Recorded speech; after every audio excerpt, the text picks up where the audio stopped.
My name is Chloe Cole, and I am a detransitioner. Another way to put that would be, I used to believe that I was born in the wrong body, and the adults in my life whom I trusted affirmed my belief, and this caused me lifelong, irreversible harm. I speak to you today as a victim of one of the biggest medical scandals in the history of the United States of America. I speak to you in the hope that you will have the courage to bring the scandal to an end and ensure that other vulnerable teenagers, children, and young adults don't go through what I went through. At the age of 12, I began to experience what my medical team would later diagnose as gender dysphoria. I was well into an early puberty, and I was very uncomfortable with the changes that were happening to my body. I was intimidated by male attention, and when I told my parents that I felt like a boy, in retrospect, all I meant was that I hated puberty, that I wanted this newfound sexual attention to go away, that I looked up to my brothers a little bit more than I did to my sisters. I came out as transgender in a letter I sent on the dining room table.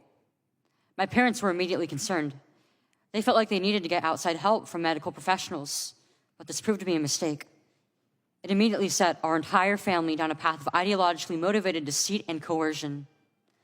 The gender specialist I was taken to see told my parents that I needed to be put on puberty-blocking drugs right away. They asked my parents a simple question: would you rather have a dead daughter or a living transgender son?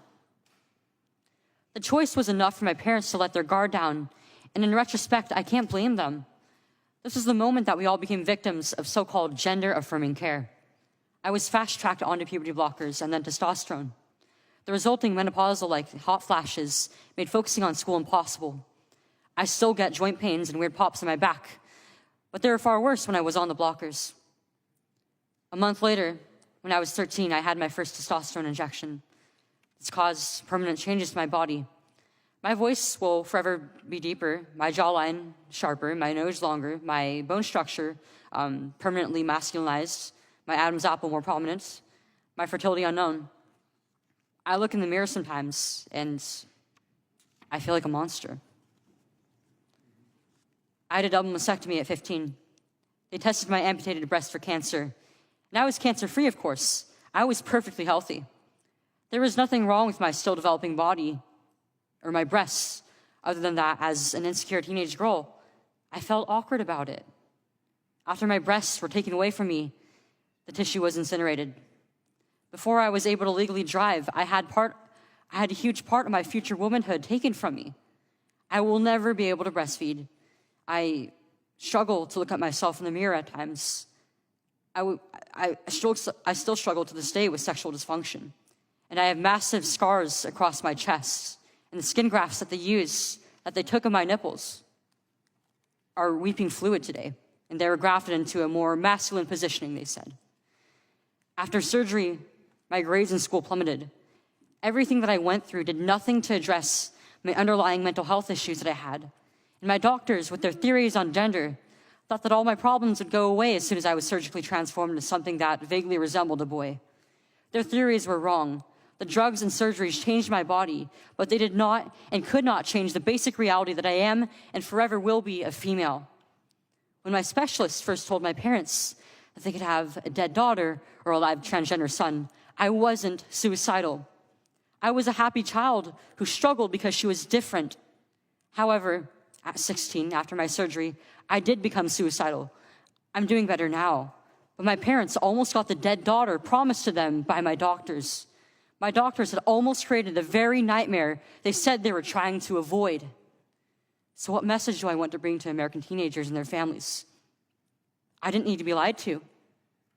I needed compassion. I needed to be loved. I needed to be given therapy to help me work through my issues, not affirm to my delusion that by transforming into a boy, it would solve all my problems. We need to stop telling 12-year-olds that they were born wrong, that they are right to reject their own bodies and feel uncomfortable with their own skin. We need to stop telling children that puberty is an option, that they can choose what kind of puberty they will go through, just so they can choose what clothes to wear or what music to listen to. Puberty is a rite of passage to adulthood, not a disease to be mitigated. Today, I should be at home with my family celebrating my 19th birthday, and instead I'm making a desperate plea to my elected representatives. learn the lessons from other medical scandals like the opioid crisis, to recognize that doctors are human too, and sometimes they are wrong. My childhood was ruined along with thousands of detransitioners that I know through our networks. This needs to stop. You alone can stop it. Enough children have already been victimized by this barbaric pseudoscience. Please let me be your final warning. Thank you. Ms. Cole, and first of all, thank you for being here. I've heard some of my colleagues on the other side of the aisle use words like, this frightens me, this hearing. They're frightened by us having a hearing in which you are able to speak to the world about what you have gone through. And I've heard colleagues on the other side of the aisle say, life is worth it, in the context of pushing a particular worldview and saying life is worth it. I would just ask to say that I just want to make sure that you know, like from our standpoint, that your life is worth it, and that the people that have gone through this, that your lives are worth it. And I'd wondered if you'd like to comment on the worth of your life and the social pressures and the pressure placed on you to pursue a path that you now believe was not the correct path. I think we're all on the same page here, that everybody's life and right to happiness is worthy. And that's what we're all fighting for, even if we don't necessarily agree on what that means. And if I may ask, would I be able to address another witness? Through the chair, you may. So you may Okay. speak to me and reference any other testimony you wish to. Okay. Well, Mrs. Reynolds. And you can direct it to me and say that what Ms. Reynolds talked about, you want to respond to, and you go ahead. Well, I understood that Mrs. Reynolds is scared for her child. And I just want to set the record straight that I don't hate her. I don't think anybody in this room hates her. In fact, I see my own mother and my own father in her, and that she dearly loves her child. And she's doing the best with what she's been given. And unfortunately, it's not much. And for that, I'm sorry. I mean, I think every parent deserves the utmost grace and guidance with how to help their child. That being said, I don't wish for her child to have the same result as I did.